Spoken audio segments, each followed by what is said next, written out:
of consumers are falling victim to imposter scams. Con artists are impersonating trustworthy people like government officials or law enforcement agents. A new Federal Trade Commission report says complaints about imposter scams surpassed identity theft for the first time.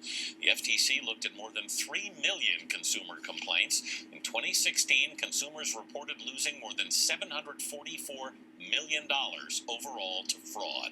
That averages roughly $1,000 per victim. Anna Werner is here with the rising threat. Anna, good morning. Well, good morning. You get a call from someone at a police department who says you missed jury duty and you owe money.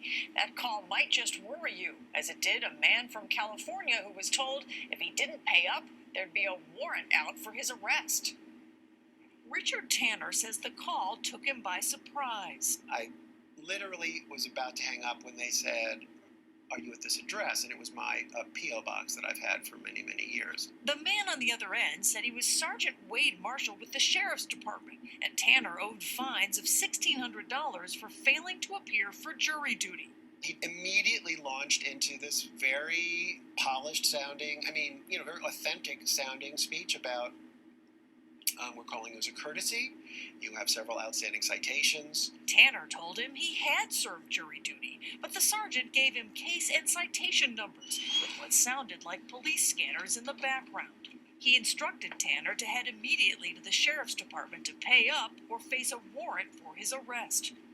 The only form of payment accepted? Cash, or a prepaid card called Green Dot. It was all in the guise of giving me a lot of information, and he even said, "Do you have a pen and a paper? You might want to write this down." The call went on for nearly 40 minutes on his landline before Tanner used his cell phone to call the local sheriff's department. The first thing I said was, "Is there a Sergeant Wade Marshall?" And I barely got the words out when the real sheriff's department said, "No, it's a scam, hang up." Law enforcement would never make such a request. U.S. Marshals Service Assistant Director John Boland says it's a growing problem nationwide. The agency recently warned consumers about these slick scammers.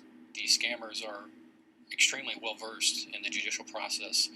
They have frequently used real judges' names, real names of U.S. Marshal Service employees. And that's just one type of what experts call imposter scams, the most common form of fraud duping U.S. consumers. The Federal Trade Commission says in 2016, more than 400,000 people complained about impersonation fraud.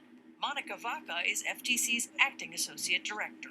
There are probably a lot of people out there who are hearing this and saying, I wouldn't fall for that. Yeah, a lot of people think they won't fall for it, and a lot of people don't fall for it. But the fact of the matter is that when you get one of these calls, they sound really real. Scammers are very, very good at making you believe that you've got an emergency situation on your hands, and they have a really powerful way of getting you to act on that. Well, so a couple of red flags here. Number one, the government's not going to call you. They're going to use snail mail and send you something in the mail.